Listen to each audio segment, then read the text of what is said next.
A paz do Senhor para os irmãos, meu nome é Márcio Gomes, sou servo do Deus Altíssimo e mais uma vez estou aqui para compartilhar a palavra de Deus, palavra essa que salva, cura, liberta e leva o homem para o céu. O texto fica no livro de 1 Reis, capítulo de número 17. Aqui narra a história da famosa viúva de Sarepta. Diz assim o versículo 8. Então lhe veio a palavra do Senhor dizendo, dispõe-te e vai a Sarepta, que pertence a Sidom, e demora-te ali, onde ordenei a uma mulher viúva que te dê comida.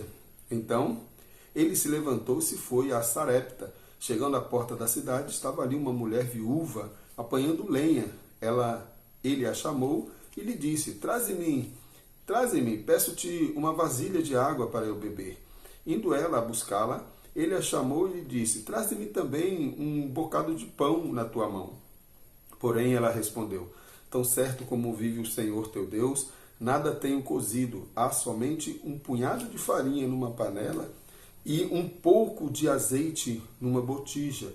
E veis aqui, apanhei 2 cavacos e vou preparar esse resto de comida para mim e para meu filho.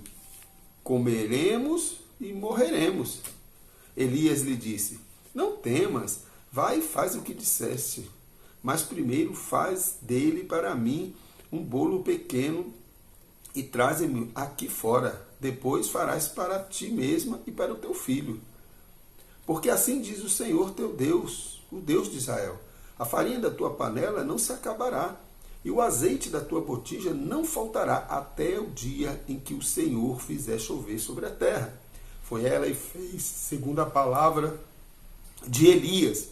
Assim comeram ele, ela, a sua casa muitos dias. Da panela a farinha não se acabou, e da botija o azeite não faltou, segundo a palavra do Senhor, por intermédio de Elias. Glorificado seja o nome do Senhor.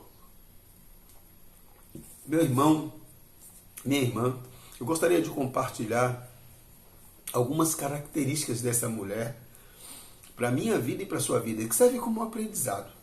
Elias, ele havia matado os profetas de Baal, né?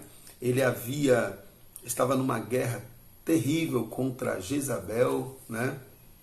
Jezabel ameaçou Elias. Elias orou e parou de chover na terra, por isso que a terra estava numa seca, mas isso era um juízo de Deus por conta da idolatria do povo. E Elias, na fuga de Jezabel, fugindo de Jezabel, foi parar em Sarepta. E Deus chega para Elias e diz assim, não, eu vou preparar, você vai para Sarepta, porque lá tem uma mulher que eu já preparei e ela vai cuidar de você. Interessante que a primeira coisa que nós aprendemos nessa história aqui da mulher de Sarepta é que ela já fazia parte do plano de Deus. A gente vê isso aqui no capítulo 9, quando Deus chega para Elias e faz assim, dispõe-te e vai a Sarepta, que pertence a Sidom, e demora-te ali, onde ordenei a uma mulher viúva que te dê comida. Olha só, a mulher já fazia parte dos planos de Deus. Você já faz parte dos planos de Deus. Às vezes nós não entendemos, meu irmão, minha irmã, o agir de Deus. Nós não entendemos, mas nós fazemos parte do plano de Deus. Agora nós precisamos ter uma visão espiritual, nós precisamos compreender o agir de Deus na nossa vida. Porque Deus tem planos para mim e para você. Deus não deixa ninguém de fora. A única coisa que Deus espera é que nós entendamos isso. E que nos colocamos, e que viemos a nos colocar na presença do Senhor, nos colocar à disposição do Senhor, para que os seus propósitos se cumpram na nossa vida. E a segunda característica que a gente vê nessa mulher é que essa mulher, mesmo no meio das dificuldades, mesmo no meio da luta, ela continuou lutando. Ela não parou. Havia uma escassez tremenda. Não havia comida. Mas essa mulher, todos os dias, eu imagino essa mulher, todos os dias, saindo para pegar lenha, para buscar, para fazer o mínimo de alimento possível para que ela e o seu filho continuem vivos. Essa mulher não desanimou no meio do caminho. Tem muita gente que quer desanimar. Tem muita gente que quer parar. Tem muita gente que acha que o tempo já foi, que não tem mais jeito. Não, Deus tem um propósito na sua vida e na minha vida. Deus tem um propósito na nossa vida. Agora nós precisamos o quê? Nós precisamos continuar lutando, meu irmão, minha irmã. Não podemos parar. Não podemos ficar de braços cruzados em casa esperando cair do céu. Não. Vamos lutar com as armas que nós temos. Vamos lutar com as armas que nós temos. Não podemos lutar, não podemos desanimar diante da adversidade. Não podemos desanimar diante das lutas, diante dos problemas. Essa mulher é um exemplo para nós. Ela continuou firme. E ela recebeu a recompensa por isso. A terceira característica dessa mulher, que nós precisamos aprender com ela, é que ela foi generosa com o profeta. Mesmo na escassez, ela falou para o profeta, eu não tenho nada. Eu não tenho nada. Eu vou fazer aqui cavacos aqui, vou preparar aqui esse resto que eu tenho aqui, vou comer com meu filho, porque é a última coisa que nós temos. Mas ela creu. Ela creu. Primeiro ela foi verdadeira.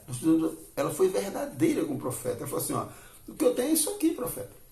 Eu vou fazer aqui, um pouquinho aqui para o meu filho, e nós vamos comer e vamos esperar a morte. Nós não temos mais o que fazer. Mas aí, meu irmão, minha irmã, o profeta diz para ela, não temas, versículo 13, vai e faz o que disseste, mas primeiro faze dele para mim um bolo pequeno e faze-no aqui fora, e traz para mim aqui fora.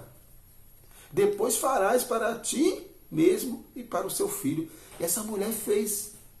Essa mulher foi lá e fez. Imagine só você na escassez, diante da dificuldade, das lutas, Deus pede alguma coisa para você. E eu não estou falando aqui, eu não quero entrar aqui numa teologia da barganha, né? De que eu preciso dar dinheiro para Deus me abençoar, para Deus me dar... Não! Eu estou falando de algo... O que Deus pode estar pedindo para você? O que Deus tem pedido para você? Eu posso garantir, uma das coisas que Deus espera de nós é que nós não venhamos a desanimar, é que nós continuemos perseverando até o fim, mesmo diante da adversidade, diante das lutas. Nós precisamos continuar crendo no Deus da providência. Os médicos estão dizendo para você que não tem mais jeito? Ore a Deus, busque no Senhor, exercite a sua fé, faça como essa mulher. Sabe qual é a definição de fé, meu irmão, minha irmã? Está lá em Hebreus 11:1. Vai dizer que a fé é o firme fundamento das coisas que se esperam, é a convicção daquilo que não se vê. Fé é você crer no impossível. Fé não é você crer no palpável, não, isso aqui não. Fé não é ver, não é naquilo que você vê, mas naquilo que você não vê. Paulo vai dizer, porque as coisas que se veem são passageiras. As coisas que se veem são passageiras.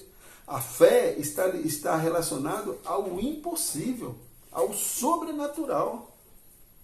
É quando todos estão dizendo assim, você não vai conseguir esse emprego. Tá vendo? Você não tem como você conseguir esse emprego. Olha o tanto de gente, de concorrentes que tem aí. E você crê.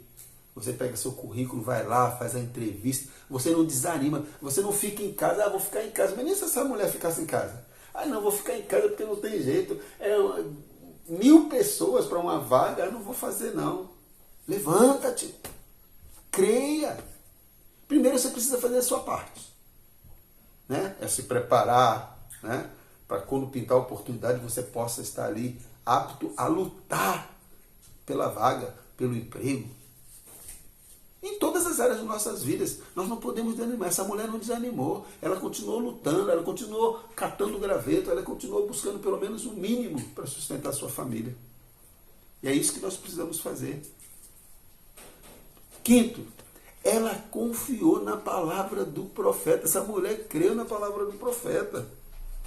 E versículo 14 vai dizer, porque assim diz o Senhor Deus, a farinha da tua panela não se acabará, e o azeite da tua botija não faltará até o dia que o Senhor fizer chover na terra. E foi exatamente isso que aconteceu. Diz a palavra de Deus que não faltou. Depois os irmãos podem ler aqui, 1 Reis capítulo 17, onde conta a história dessa viúva de Sarepta. Não faltou alimento. Quanto mais ela fazia, eu fico imaginando essa mulher, quanto mais ela fazia pão, quanto mais ela fazia os alimentos, mais farinha aparecia na botija, mais azeite parecia. Olha só que milagre aconteceu na vida dessa mulher. Lembra quando Jesus fez o milagre lá dos pães? Né? Que diz lá o texto que eram 5 pães e 2 peixes, né? E ali Jesus ele fez multiplicar de uma tal forma que chegou a sobrar 12 cestos. E alimentou uma multidão de mulheres, crianças. E é isso que Deus quer fazer na nossa vida. A única coisa que Deus quer de nós é que nós perseveremos, que nós tenhamos uma atitude de fé. Lembra quando Josué, lá no livro de Josué, capítulo 1, quando Josué assume a liderança do povo de Israel, e Deus diz para Josué assim, ó, ser forte e corajoso, não se desanime, não se desanime. Porém, Deus dá um alerta a Josué, tome cuidado de fazer tudo o que meu servo Moisés tem te ensinado, e desta palavra, não se desvie nem para a esquerda, nem para a direita, porque se assim procederes, tudo o que você fizer prosperará. Nós precisamos crer, meu irmão, minha irmã. Quando nós cremos, mesmo diante da escassez, da adversidade, nós temos forças para lutar. Essa é a diferença do crente, daquele que crê, para aquele que não crê. É porque o que crê, diante da adversidade, ele continua perseverando. As pessoas não entendem como é que pode. Eu já tinha desanimado, mas aquele que crê não desanima. Aquele que crê persevera, aquele que crê luta, aquele que crê continua buscando o impossível. E quando o possível, quando as forças dele estiverem acabando, ele vai buscar no Senhor. Ele vai fazer como o salmista no Salmo de número 121, quando ele diz, eleva os meus olhos para os montes, de onde me virá o socorro? Aí o próprio salmista responde, o meu socorro veio do Senhor, que fez os céus e a terra. É isso que você precisa fazer. Levanta, anima-te, creia no Senhor Jesus Cristo e será salvo tu e a tua casa. Deus tem olhado para você, Deus tem olhado para mim. Nós somos um projeto de Deus e nós precisamos estar atentos, assim como essa mulher, está atento à voz de Deus. Uma coisa é certa, eu posso garantir, se você é um servo do Senhor, se você é uma serva do Senhor, Deus vai cuidar de você. Pode ter certeza, Deus vai te dar uma resposta. Deus vai trazer providência para a sua vida. Deus vai te abençoar. O salmista, ele vai dizer, hoje eu sou velho, mas eu já fui jovem. Já fui jovem e hoje sou velho. E eu nunca vi um justo mendigar o pão. O justo, ele não é abandonado pelo Senhor. A palavra de Deus vai dizer, no Salmos de número 127, se eu não me engano, que ainda que seu pai e sua mãe, não, melhor, acho que é Salmo 27, versículo 10, ainda que seu pai e sua mãe te abandonem, eu, Senhor, jamais te abandonarei. No momento da escassez, o Senhor jamais te abandonará. Da mesma forma que o Senhor já providenciou aqui, ó, o Senhor já tinha visto a necessidade desta mulher e colocou o profeta no caminho desta mulher para que o profeta fosse abençoado e, consequentemente, abençoasse também esta mulher. Glorificado seja o nome do Senhor. Que possamos tomar posse dessa palavra e possamos viver isso.